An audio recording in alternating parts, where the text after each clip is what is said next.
Welcome to Animal Biotechnology. Today, we are diving into one of the most fascinating and foundational processes in genetic engineering, transformation techniques. Imagine having the power to rewrite the microscopic instructions inside a living cell, giving it entirely new abilities. This is not science fiction. It is the reality of modern biotechnology.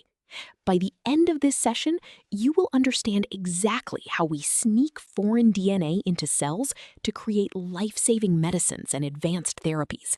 Let us begin our journey into the microscopic world.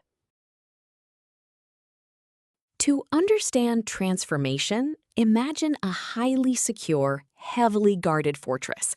In our case, this fortress is a living cell, and we need to sneak a secret message inside, a piece of foreign DNA. Normally, the cell's outer membrane is an excellent barrier that absolutely refuses entry to foreign genetic material. Transformation is the clever set of scientific tricks we use to temporarily open the gates of this cellular fortress. Formally, it is defined as the genetic alteration of a cell, resulting from the direct uptake and incorporation of exogenous genetic material from its surroundings. Now that we know what transformation is, we must understand the state of competence. For a cell to take up DNA, its membrane must be temporarily made permeable.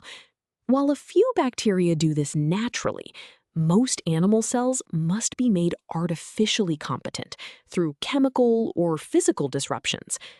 Why does this matter so much? Without this ability, the entire field of genetic engineering would grind to a halt. We use these exact techniques to transform cells into microscopic factories that produce life-saving medicines, like recombinant human insulin for diabetic patients, and to develop cutting-edge gene therapies.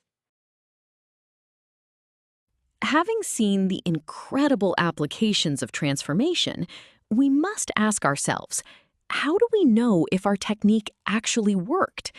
In reality, not every single cell in our test tube will successfully take up the DNA. In fact, the vast majority will fail. Therefore, we need a mathematical way to measure our success. We use a critical metric called transformation efficiency.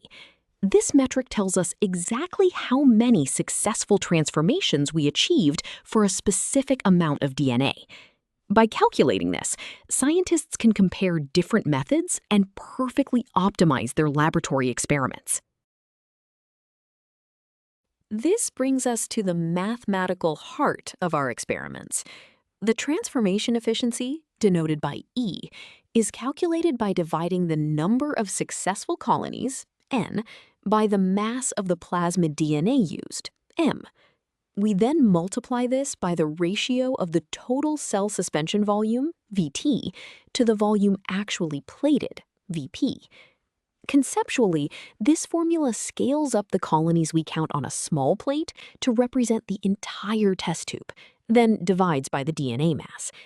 If you increase the mass of DNA without getting proportionally more colonies, your overall efficiency physically decreases. Let us put this formula into practice with a standard laboratory scenario. We are given a DNA mass of 0.05 micrograms, a total volume of 1,000 microliters, a plated volume of 100 microliters, and we count exactly 50 colonies. We choose our efficiency formula to find out how well our transformation worked. We substitute our known values into the equation. First, dividing 50 by 0.05 gives us 1,000. Next, dividing 1,000 by 100 gives a dilution factor of 10. Multiplying these gives our final answer. Physically, this means for every microgram of DNA, we successfully transform 10,000 individual cells. Now that we know how to calculate efficiency, what if we need to work backward? In large-scale protein production, we often know our target number of colonies and our historical efficiency, but we need to find out how much DNA to start with. This rearranged formula isolates the mass, M. It tells us that the required mass equals the target number of colonies, N, divided by the efficiency, E, multiplied by the volume ratio. If your target number of colonies increases, you must physically add more DNA mass to the tube to achieve that goal. Let us apply this to a real-world problem where we need exactly 100,000 colonies for a protein library. We are given an efficiency of 500,000, a total volume of 1,000 microliters, and a plated volume of 100 microliters. We use our rearranged mass formula to determine the exact starting material needed. Substituting the values, the first fraction simplifies to 0.2, representing the ratio of needed colonies to efficiency. The volume ratio simplifies to 10. Multiplying these gives 2.0. Practically, this means you must pipette exactly 2 micrograms of DNA to guarantee enough colonies for your experiment. Having successfully used the mass formula, let us take a moment to understand exactly where it comes from. This chunk of proof establishes how we isolate the mass variable from our original efficiency equation. We start with the base formula.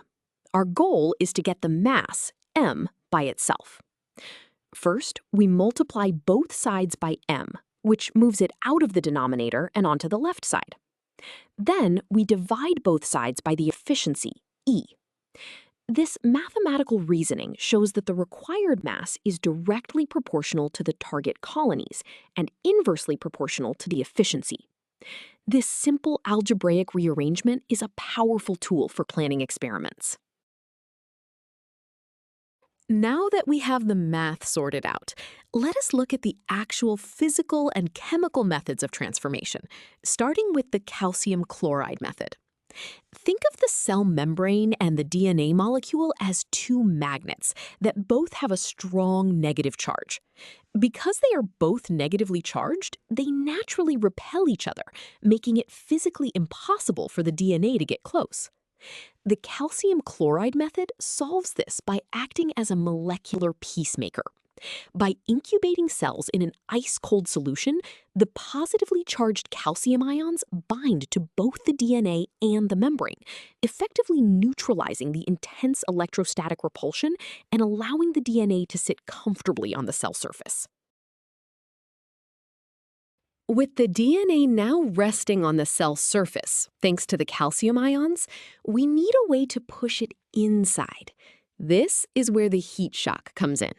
The tubes are suddenly moved from ice to a water bath at 42 degrees Celsius for exactly 45 seconds. This sudden, drastic increase in temperature creates a thermal imbalance and a physical draft. This draft literally sweeps the resting DNA through temporary pores that open in the cell membrane.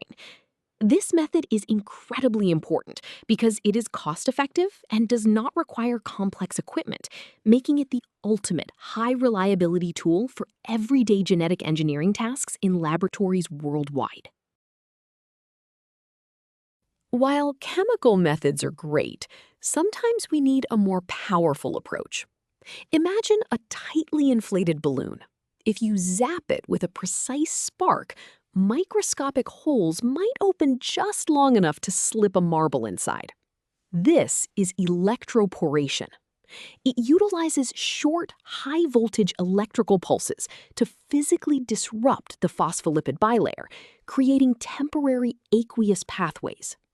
The intense electrical field then drives the negatively charged DNA through these pores via a process called electrophoresis. Once the pulse stops, the membrane rapidly reseals. This technique is absolutely crucial because it boasts a significantly higher efficiency and works on stubborn animal and plant cells that simply ignore chemical methods. Let us visualize this electrical process clearly. On screen, you are looking at the three distinct stages of electroporation. On the far left, before the pulse, we see the intact circular cell membrane with plasmid DNA floating harmlessly outside. Moving to the center, during the electrical pulse, you can see the temporary pores that have formed in the membrane. The arrows indicate the negatively charged DNA being actively driven through these gaps by the electrical field.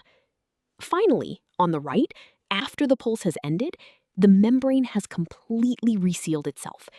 The DNA is now safely internalized within the cytoplasm. This diagram perfectly illustrates how sheer electrical force overcomes the cellular barrier. Finally, we arrive at the most forceful method of all. Sometimes cell walls or membranes are so incredibly tough that gentle chemicals and electrical sparks simply fail. In these difficult cases, scientists resort to brute force, much like firing a cannonball through a thick castle wall.